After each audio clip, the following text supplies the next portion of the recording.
everybody, and welcome to Tomorrow Never Knows, a Beatles podcast. Today we're going to talk about what many people regard as the greatest album of all time and what has been voted the greatest album of all time for years and years, Sargent Pepper's Lonely Hearts Club Band.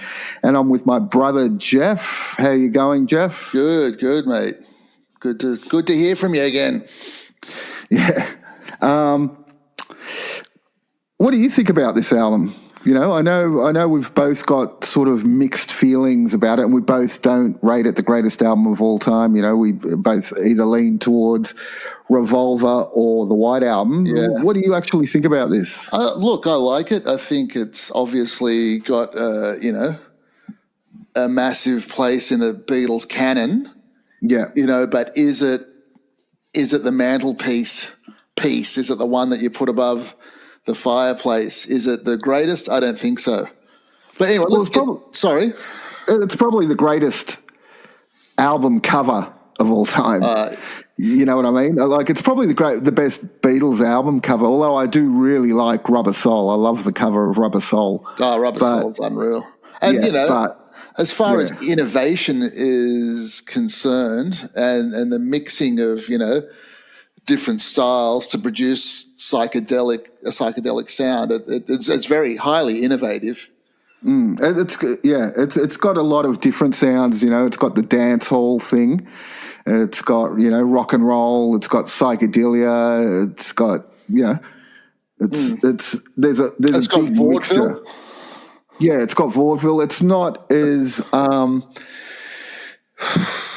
what's the word? It's not as stylistic as say Revolver. Revolver's just got sort of one kind of style, production wise and song wise. This is sort of a bit more all over the place. And that's what Keith Richards said about it too. He thought it was a bit of a mishmash. He said it's kind of all over the place. And I guess that's what a lot of people really like about it, though. It is just such a big mix of styles. Right, well, tell us about it. Okay, so Sargent Pepper's Lonely Hearts Club Band is the 8th studio album by the English rock band The Beatles. Released on May... You're not reading this, are you? No, not at all. I've memorised it. This is all off the top of your head, is it? It's all off the top of my head and the internet. Well, that's good, since you can't remember that we spoke yesterday. Anyway, go on.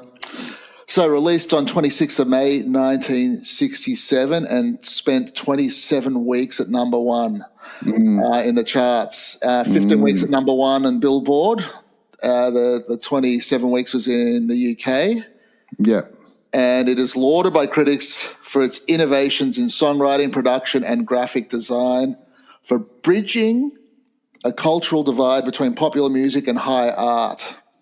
So this is the wiki reading of it, and it's good information. That gives you a bit of context of what it was. Now, like you said, it was voted the top album of rock and roll of all time. Won a numerous amount. First rock album to win awards, musical awards, Grammys. And it was also the first rock album to have lyrics on it.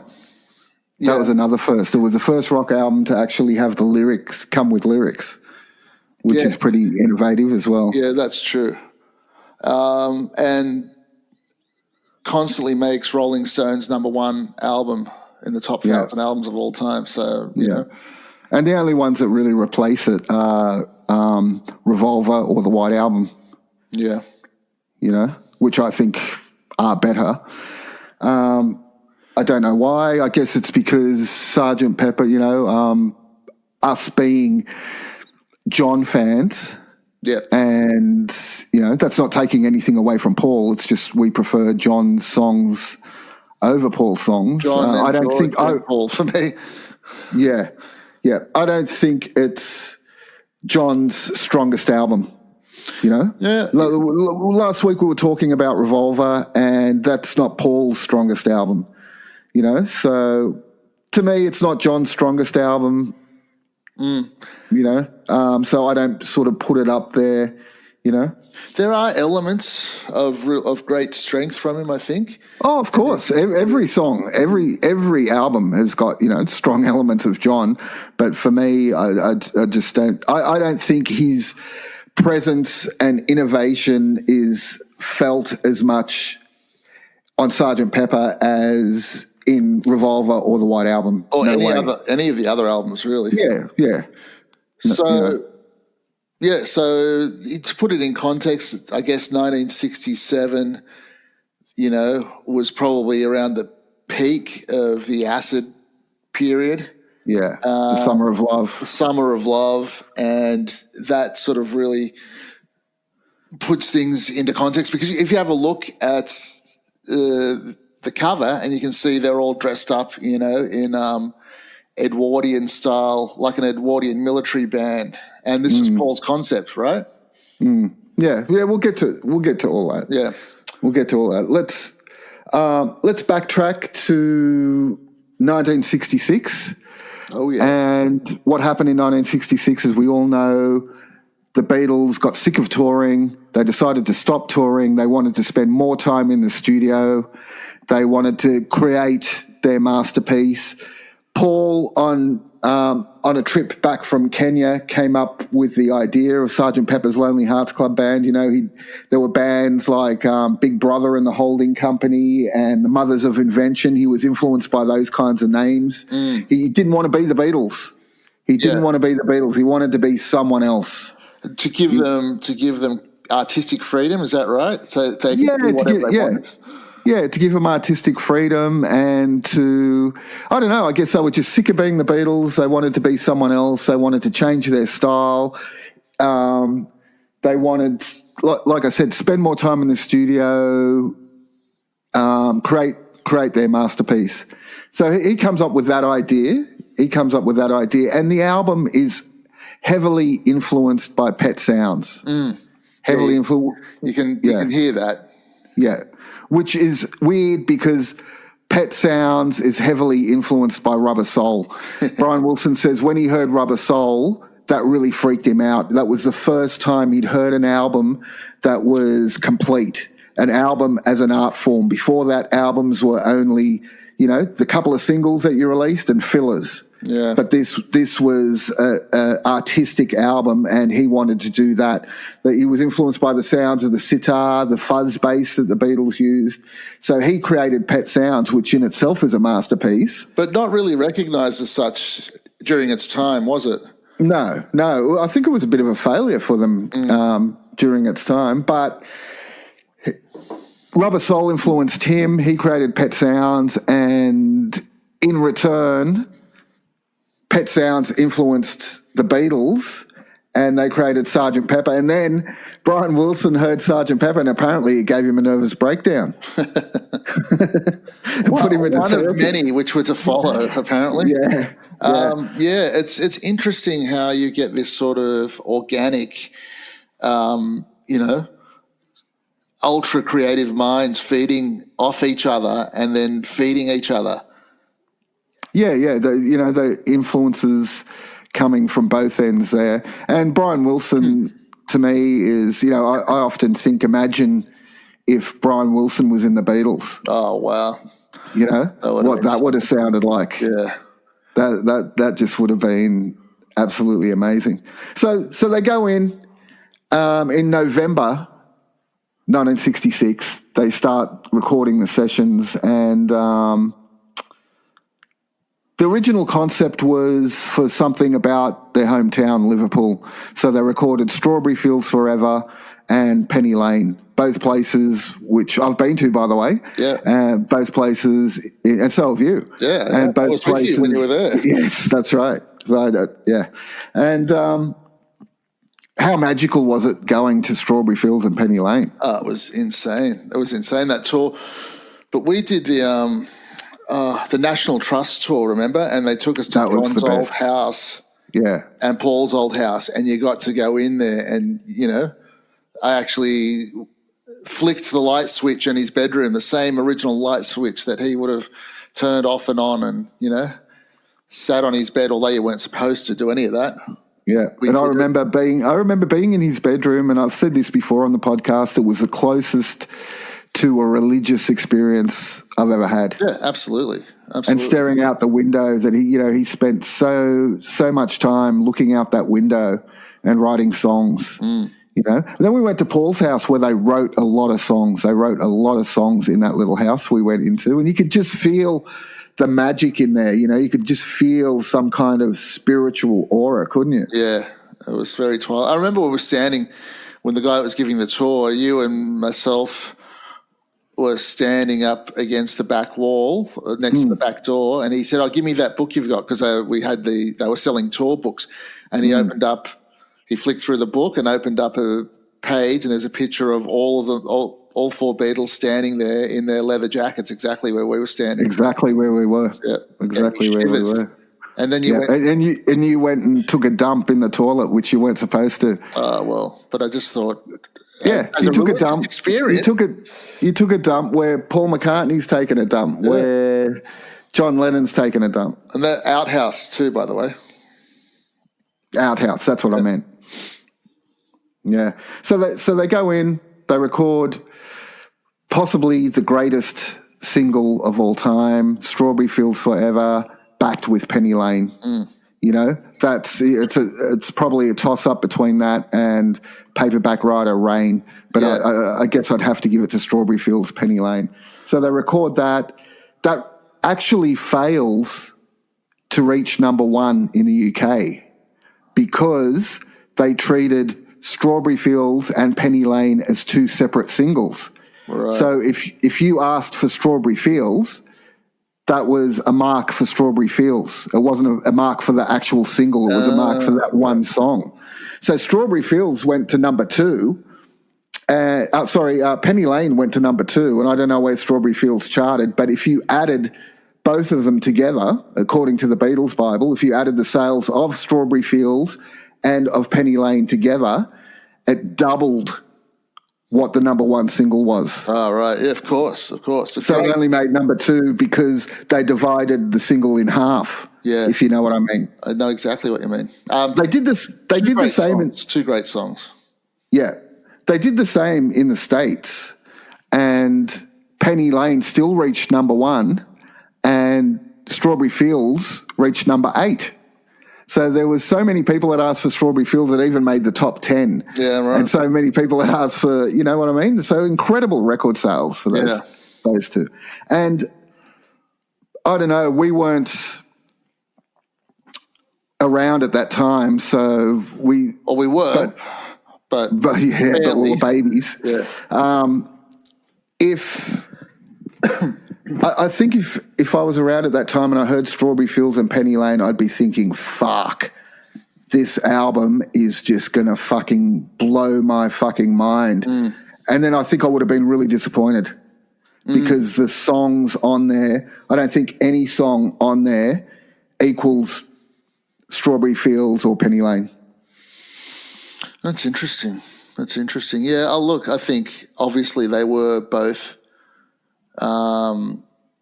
superior songs, and to play devil's advocate again, I think if you put them both in to Sargent Pepper and remove a couple of the weaker tracks, you've really got something super strong there.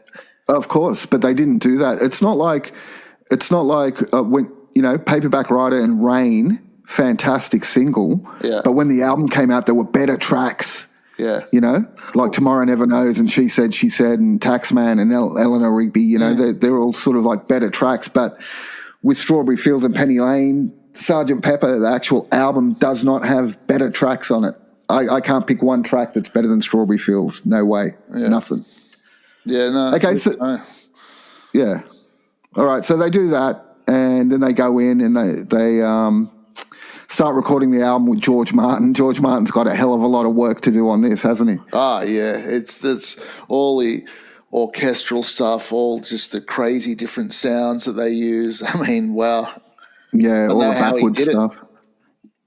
Yeah, I have no idea. He said a lot of it was boring because there was a lot of like experimentation, and I've got like on bootlegs, I've got them just sitting there and they're just mucking around. Like, you know, like John's got some backing music and he's talking in a voice, you know, hello and welcome to the Gentleman's Country Club. and him and Ringo are mucking around, and that goes for hours. Yeah. And George Martin has to sit there, Oh, right, and listen to it. Jesus. Yeah, just in case a bit of genius pops up. And Ringo said this was the album that he learnt how to play chess on. Okay. So he's sitting in the background, so waiting for so much of the technical aspects to be dealt with, I guess. Yeah. And not only the technical aspects, but,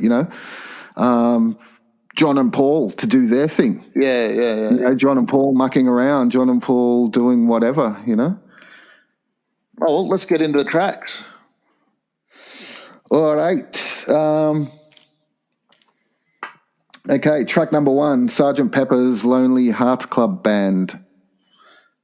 Yep, I think it's great bit of dirty guitar in that. I fucking love it. And I think that preempts, the rock that we have come to know and love after it. So I think, it's definitely a lot of people have lifted from that. Bands like Cream have really listened to that all the way through to, Nirvana, Soundgarden, Queens of the Stone Age.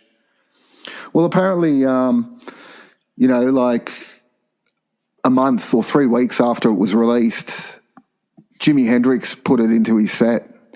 So that, and he's one of the greatest rockers of all time. So that shows you what he thought about it. I think it's one of the album's strongest tracks. It's one of my favorites. Yeah. And the part where they harmonize, when it comes up to that, where's Sergeant Pepper's? That part, the harmonies in there, just great. Yeah. I just love it. The album has got some great harmonies on it. Yeah. All the Beatles stuff does. But yeah, that album, does have fantastic harmonies. It's a good opener, and that John said, this was supposed to. A lot of people call this a concept album. The first concept album of all time. John said the only reason why anyone would think it was a concept album was because of Sergeant Pepper. It opens with Sergeant Pepper, and it ends basically with Sergeant Pepper reprised. So they've bookended it. And everything, and that's why he said people think it's a concept album. But he said, but if you look at the songs, no songs have got anything to do with each other, really. Yeah, I agree with that. I'd have to agree. I can't see the concept in it unless they're wearing those band uniforms on every song. I can't see a connection at all. Yeah, when I was young, I used to when I actually listened to it on acid. I saw a connection. It was like, it started off like a show. In my mind, it was sort of like a circus, it had a show. Then it would go to things like, When I'm 64 would be sort of like a dance hall, some old guy with a bowler hat singing. Yeah. And then it would go to like, Within You and Without You was sort of like visiting the mystical fortune teller's tent. Right. You know what I mean? Okay. That kind of thing. That's what happened. That was my acid-fueled narrative of the whole thing. That makes sense. Yeah. But, yeah. The first track's good. It's, I think it's got that real rock edge to it that, again, just influenced the entire world of rock and roll. What about track 2, With a Little Help from My Friends? Nah. You don't like it, do you? It's just, to me it's really sort of schmaltzy. It's that real sort of, I get they juxtapose it against the rock of Sergeant Pepper, the track before it, but I think in this day and age where everyone is so cynical, that just sounds trite. And it always did to me. Always did. I never liked it. Yeah, it was never one of my favourite songs on it. The only reason I like it these days because it's a Ringo, they wrote it for Ringo. Ringo said, it sort of came pretty late and he was sitting there and he knew he was going to sing a song because he always sings a song on an album, and except for Let It Be. I don't think he's got a song on Let It Be. But he knew there was a song coming, and it was a real showpiece for Ringo, and it still is a showpiece for Ringo. And I like it these days because anytime Ringo jumps up with Paul or Paul jumps up with Ringo, they do Sargent Pepper's Lonely Hearts Club Band, and then it goes into With a Little Help from My Friends, and it's just a nostalgic thing, it's the two surviving Beatles together. Yeah, I get that, and I like that. I like that too, and I like that it's Ringo's because who doesn't love Ringo? But yeah, as a song, it's sort of jarring to me. I find it understand. too simplistic and dull. Yeah. But I can understand why people really like it, because it's positive and it's about, getting help from your friends and that you're not alone and, you have support, that sort of thing. I get that, but I'm not about that. All right, so track 3, you have John's first song on there, Lucy in the Sky with Diamonds. Yeah, look, you know what? I like it. I like a lot of it, but they talk about it being, an LSD trip, and I've never had an experience like that on LSD where I've seen, that sort of thing, those sort of hallucinations that clearly. So to me, it's kind of. What about DMT, when you had DMT? That's different, yeah. That was different. I liked it because I could always imagine it, and it's because of John's lyrics. It's, Paul always sang in the first person. Yeah. In the first person, where John here is singing in the second person, isn't it? Picture yourself. Yeah. So he's singing. He's actually singing to you, and it's like a guided meditation. What they call a guided meditation now. So he's saying, picture yourself in a boat by the river. And that's always spoke to me. That was like I said, it was sort of like a guided meditation or a guided LSD trip. I guess that's what he was trying to do, and I like that. And he swears like when people looked at the record label, they saw Lucy, the L was capital, the S was capital, and the D was capital, and said LSD. He swears that it's not.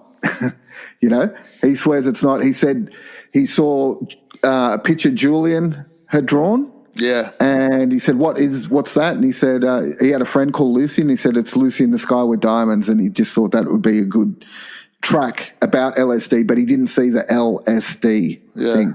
So he wasn't sending a message. And John was the kind of guy that if he did, he would have told you. Yeah. Cosmic coincidence, though, it's those things that happen. Yeah. When you have those cosmic powers that the Beatles had. So it's just a happy cosmic coincidence.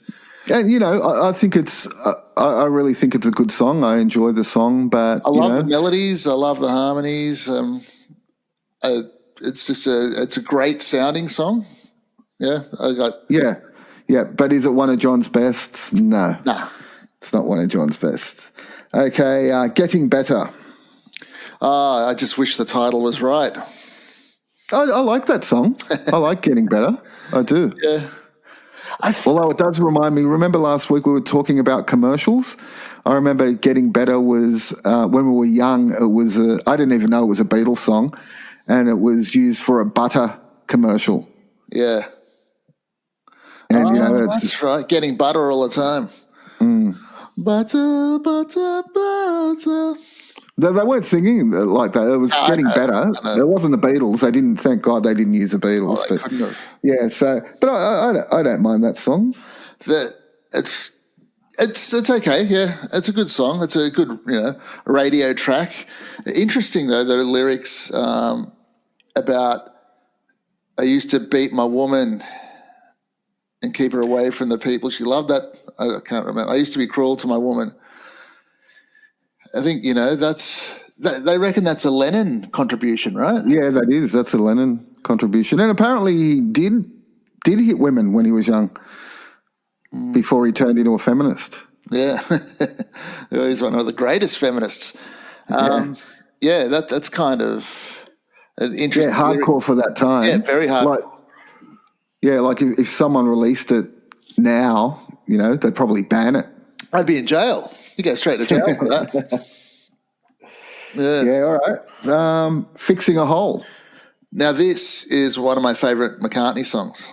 Same. I really, really like it. Just those despondent fucking chords and notes that it opens with, and I just like the melody, and it's just kind of like it's kind of like someone humming a song in their mind when they're out of their mind, if you know what I mean. And it's sort of, I really love that part where, and it really doesn't matter if I'm wrong. But the guitar in that part, that guitar sound is just fantastic in that part. And a lot of people thought Fixing a Hole was about taking smack. Yeah. It was about putting a needle in your arm. Yeah, that's right. And it clearly wasn't. But I just think it's a really good piece. Well, it's, Fixing a Hole here, it says, deals with McCartney's desire to let his mind wander freely and to express his creativity without the burden of self-conscious insecurities. So I can see that, but I like it. I really like the sound of it. I think it's consistent all the way through. Yeah, no, it's a good song. It's a good song, but like I said, we're almost halfway through the album, and there's nothing there that would probably make it onto Revolver. Yeah. I'd trade Fixing a Hole with Good Day Sunshine. Yeah, maybe. Yeah, I would. She's Leaving Home. Ugh. Okay, for me, this goes back to what I don't like about McCartney. And I find this is like a sister piece to Eleanor Rigby. Yeah, there's nowhere near as good as Eleanor Rigby. Yeah, I know, but if it is a sister piece to Eleanor Rigby, it's the fucking ugly sister. That John Lennon used to beat. Well, I think Lennon's got a lot to do with this as well.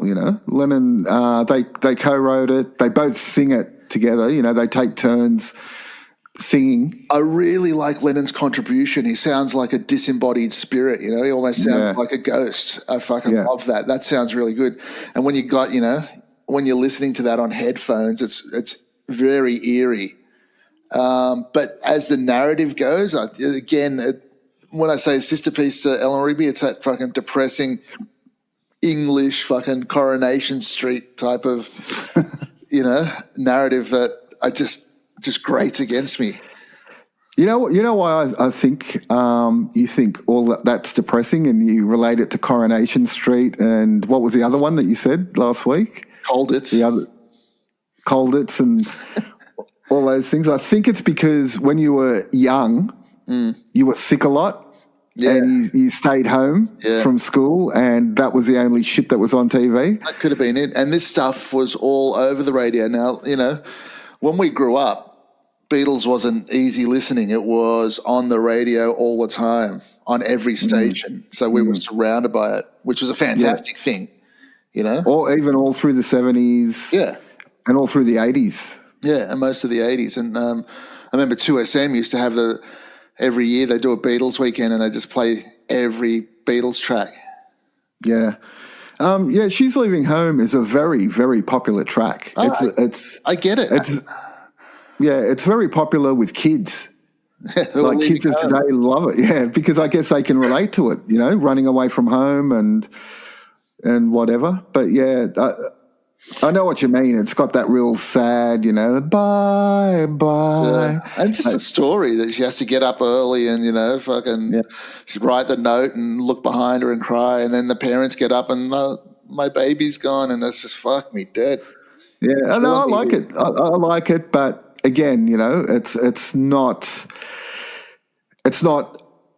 Revolver worthy. No. It's not White Album worthy. No. The thing is, I used to like it when I was younger. I liked it a lot more when I was younger. So like you said, it was popular with kids. I liked it a lot more when I was younger. Now that I'm older, I guess I got less time on the planet and less time to engage with that kind of mood. With trivial matters. Being for the benefit of Mr. Kite. Yeah, love it. I think this probably This one is the showpiece of psychedelia, I would say. I think it's, for me, I think it's a pretty plain song. It's not, there's no like genius in it, but they've dressed it up with all that psychedelia, with all the backward organs. If you hear George Martin talking about it, they just got organ music, cut it up, threw it all up in the air, pasted it all together. They did all sorts of things. Yeah. I get that. Yeah, it's good. I like that they did that. You can see that it has all those layers on it, and that's what makes it psychedelic. And you've got to remember, if we're talking about psychedelic, we're looking at totally different influences that aren't mainstream, and from mystical, cosmic to circus. And I think this sort of covers a lot of it. And it's just like they said, John Lennon bought an 1843 poster of Pablo Franco's circus. Yeah. And that's what inspired it. So, he's just basically written narrative based on the poster. And it's just, the lyrics are basically what was on the poster said. Yeah, what's on the poster. Yeah. And look, and I like it because it does give the album that circus feel, and it's one of those things I was telling you about that sort of gives it, that plays towards the concept of this as a show. You know what I mean? Yeah, exactly. Yeah, and it's kind of a real playful song too, Yeah. Not blameful, playful. Yeah. So, so I really like it. It's one of my favorite tracks. It's one of my go-to when I'm listening to Sargent Pepper. If I'm doing a quick edit run through it, a quick Spotify in the car, I'll definitely go to Being for the Benefit of Mr. Kite. I remember being at the professor's place, being over with the professor, and he had it on his computer, but something happened to his computer. His computer had a virus or something, and it kept playing just over and over and over, and he couldn't shut it up. He kept playing, and of course, Henry the Horse dances a waltz, and of course, Henry the Horse dances a waltz, and of course, Henry the Horse. It just kept going and going for about an hour. I ended up leaving, and he's just running around going, fuck, unplugging things and plugging shit back in. That's hilarious. All right, so that ends side one, right? That ends side one. Side two. Now, Within You and Without You. Now, I just want to talk about this for a second. This was a track that when I was a kid, I used to skip. Ah, really? Yeah, I used to skip this, and when I'm 64 and goes straight to Lovely Rita. But now, this is my favourite track on the album. Okay. No, I've always loved it. Yeah, this is my favourite track. I think it's more sophisticated than anything that's on there. This is, you listen to the lyrics, you listen to the instrumentation, you listen to the melodies.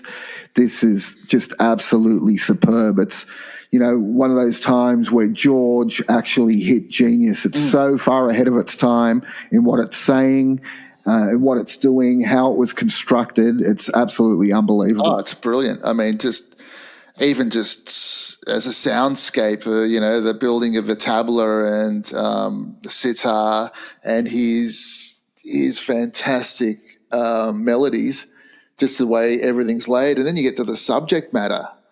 And, it's really fucking deep, mystical understanding of life, the universe and the afterlife, life from such a young man too, from such a young guy. So someone that's so aware. But he went to India on that sabbatical, didn't he? For 3 months, he was in India, and he was learning to play the sitar under Ravi Shankar, and was obviously influenced. That's where his love affair with Hinduism began. And you look at the opening lyrics, just the opening lyrics. We were talking about the space between us all. I mean, fuck, who writes that shit? Yeah. At 25 or however, back in those days, It's very obvious he's an old soul, Yeah. He's an old soul, and it's just so mystical and so philosophical. and shows a real deep understanding of the universe. Yeah, and that's, to me, that's the best song on the album. To me, that could easily, you could put that on Revolver, you could put that on the White Album, and it'd still be fantastic compared to the other songs. Yeah. It's just, to me, that this is the best song. Like I said, it's the showpiece on the album. I love it. To me. I love it. And apparently no other Beatles were on there. I could be wrong about that. They might have discovered something recently, but yeah, as far as I know, no other Beatles are on there. Well, it says on here, none of the other Beatles played on the recording. Yeah. So yeah. Yeah, and to bring out such a great recording like that with none of the others contributing is just shows the genius of George. Well, he's competing with Lennon and McCartney, and I think on this album he's beaten them. Yeah, I agree. He's beaten them. George beat them on Sgt. Pepper, and I think he beat them on Abbey Road as well. So, what's John's take on it? Has he ever spoken about it? I don't know. I can't remember him speaking about it. But George thought it was a bit too serious for the album. That's why he's put the laughter at the end. Yeah. That was George's idea. He thought, he'd lighten it back up at the end, which I thought was a great sort of juxtaposition, Yeah. It was all this seriousness, and then you have this laughter at the end. I thought, to me, when I was picturing it in my head, I thought one of the Indian guys fell over, tripped over his tabla or something. Yeah, to me, I always thought, it's like you got to laugh at the existential nature of life, that it's fucking, you're here on the planet for what purpose, and you're dead. It's just like a big joke. But if you want to talk about juxtaposition, go to the next song. When I'm 64. Yeah. I mean, come on. How can that... Apparently he wrote that when he was like 16 or something. He's had it around for a long time. Sounds like it. And he's influenced by that kind of stuff because his dad was a dance hall performer. So his dad used to sing, there was always a piano in his house. His dad always used to sing sort of dance hall songs. And he said him and his brother used to sort of lie on the floor and just listen to his dad. Right. So I guess, he's got an attachment to that kind of stuff, which we don't. No, that's right.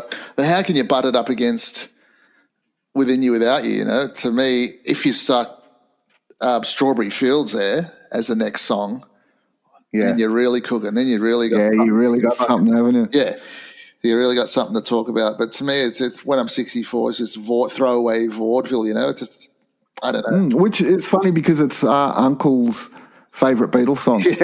Yeah. He made it for some reason at his 64th birthday. He made us listen to it. Remember, he played it. Yeah. So, and he did a funny dance. So I like it for that. Yeah, I do. But as far as it's not a song I ever would ever make my Beatles playlist. No, and it's to put it against Within You Without You, I think is a bit of a error because you can just see the craftsmanship of one song versus just the lacking craftsmanship in the other. Anyway, that's my opinion. I feel like I'm really ragging on Paul again, but. Well, that's my opinion. That's what you're here for. You're here to talk about what you like and what you don't like, and you're not here to appease everyone or anyone. And I don't think everyone wants you to appease them. Yeah. All right, next track. Email from the estate of Paul McCartney. Cease and desist. You're a cunt. You're a cunt. Everyone knows that. Lovely Rita. I like the start of this is unreal. Yeah, the start is fantastic with that. Yeah, that's just brilliant. That part. Even launching into the first verse is really good. But then again, McCartney's so narrative driven. Well, that's what John said. He said Paul makes up all these little. He liked how Paul made up little characters. In his songs, and and the there's a saying that, Paul, what makes the Beatles so special is Paul sounds like he's singing to you, but John sounds like he's singing about you, and that's the difference there.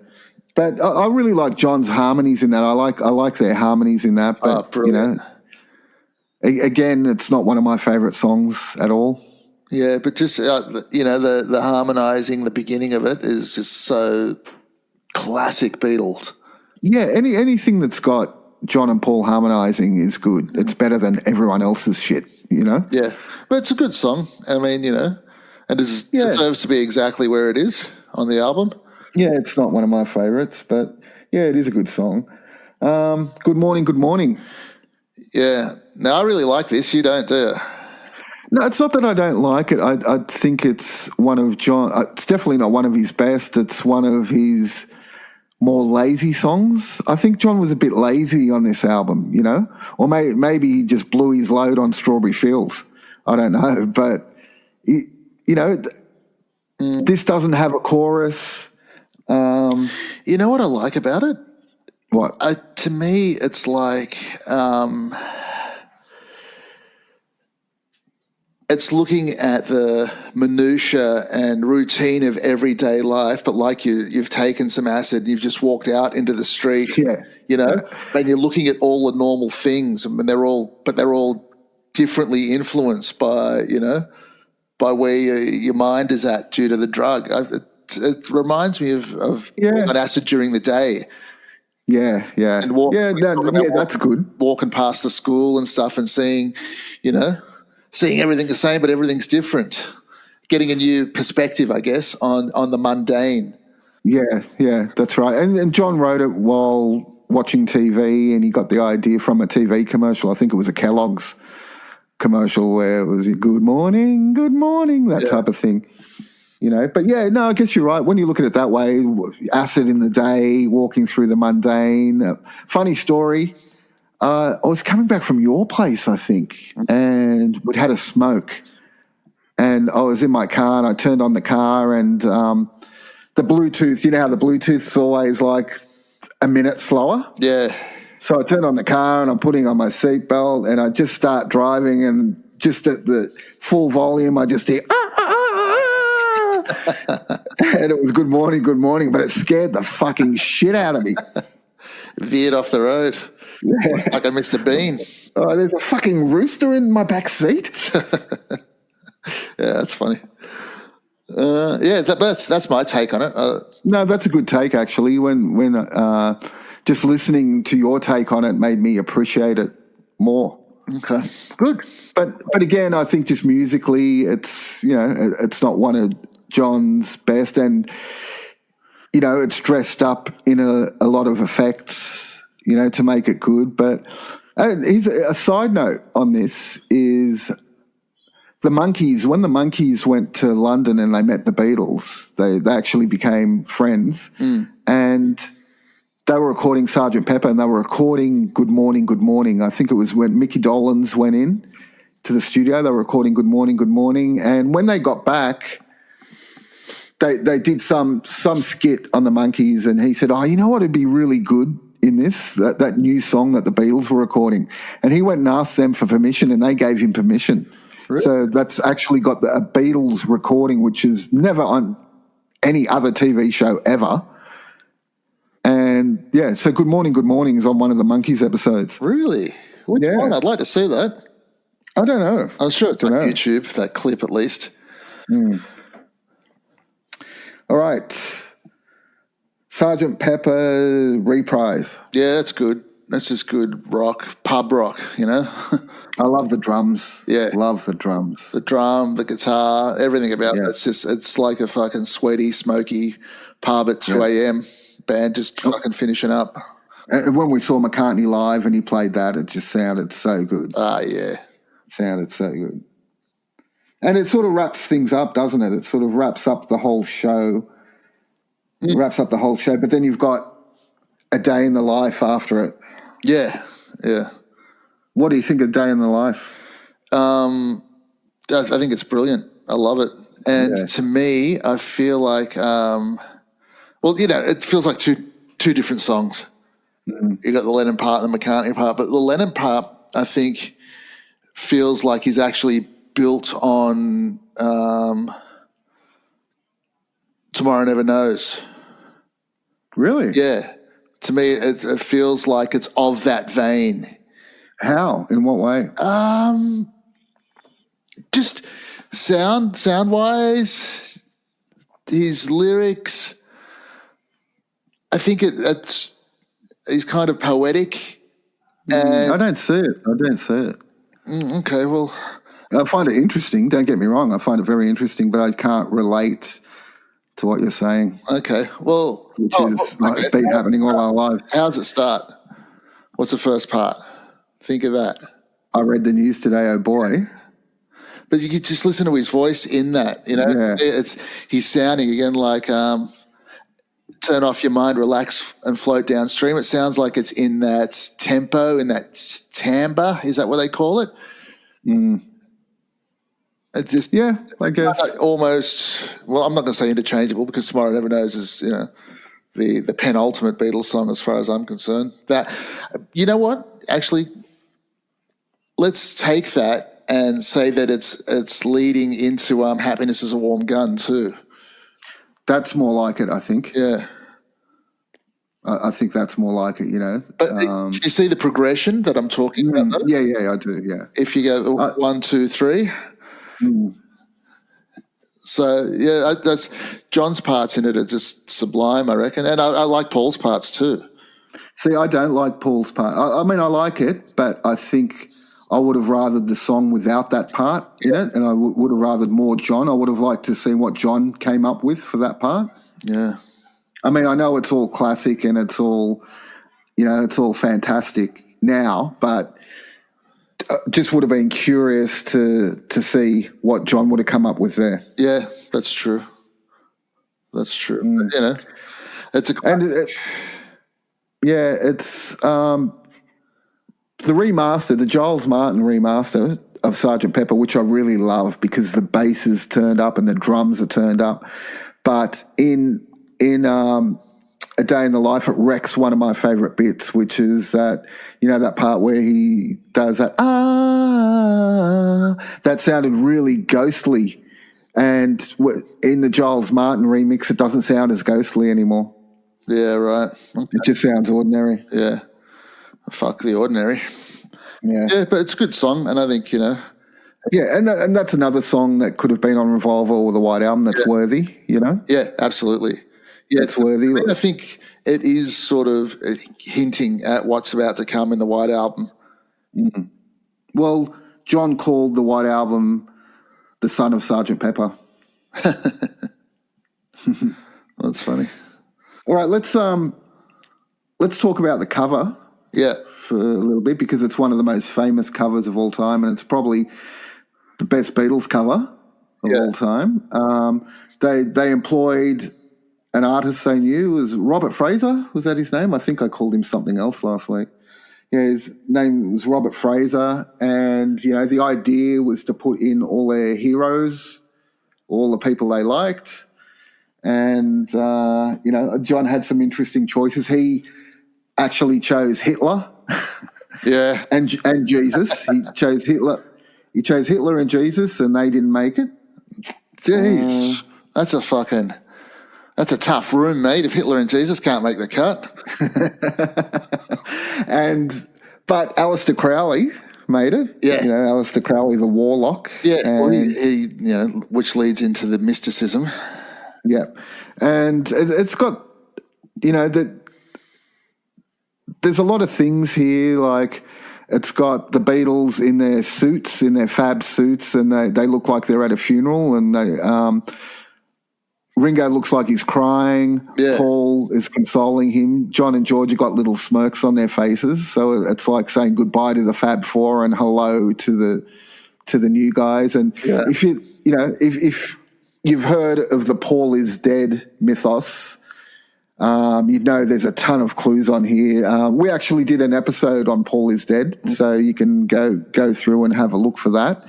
that'll explain a lot of things, you know. I won't get into it here now. You've got the little doll with "Welcome the Rolling Stones," so there's a lot to look at on this album, on this cover.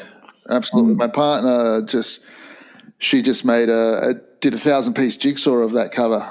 So, you know, you have a very good look at it while it was getting constructed as a jigsaw. Yeah.